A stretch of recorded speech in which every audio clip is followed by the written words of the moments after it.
வணக்கம். இன்றைக்கு மே 20, 2026 உலக தேனீக்கள் தினம்.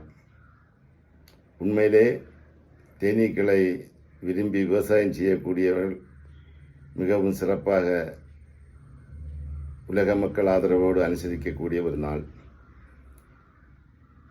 அறிவியல் ஆராய்ச்சியாளர் சயின்டிஸ்ட் ராபர்ட் ஐன்ஸ்டீன் கூட நம்ம உலகில் நம்ம பூமியில் தொடர்ந்து 4 ஆண்டுகள் தேனீக்கள் இல்லைன்னு சொன்னால் மனித உயிரினம் வாழ முடியாது அப்படின்ட்டு அவர் ஒரு கூற்றை முன்மொழிந்திருக்கிறார். அதை பல கட்டங்களில் நாம் யதார்த்தமாக உணர்ந்து வருகிறோம்.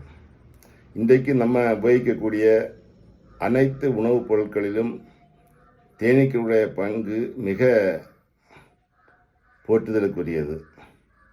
தேனீக்களுடைய அயல்மருந்த சேர்க்கை மூலம்தான் அதிகமான விளைச்சலும் நோயிலிருந்து விடுவிப்பும் கிடைக்கக்கூடிய ஒரு வகையிலே விவசாயம் சென்று கொண்டிருக்கிறது. ஆனால் இன்றைக்கு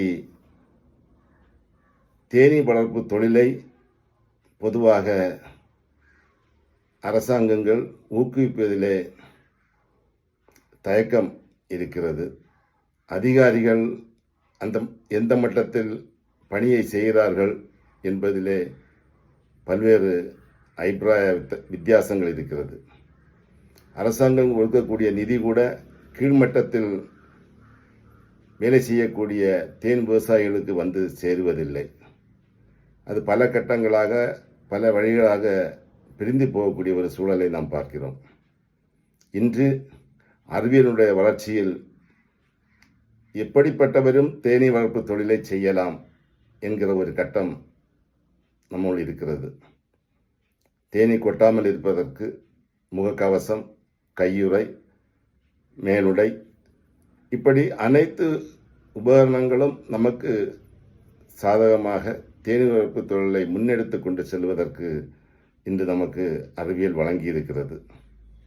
அதை பயன்படுத்தி நாம் இந்த தேனீர் வளர்ப்பு தொழிலை குறைந்தது நம்முடைய வீடுகளில் 1 கூடு, 2 கூடு, 3 கூடுகளை வளர்த்துவதற்கு கருத்து காட்ட வேண்டும்.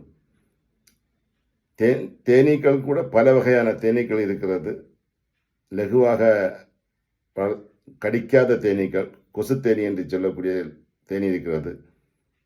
அதை வளர்த்தி நம்முடைய வீட்டுக்கு தேவையான தேன்களை சேகரி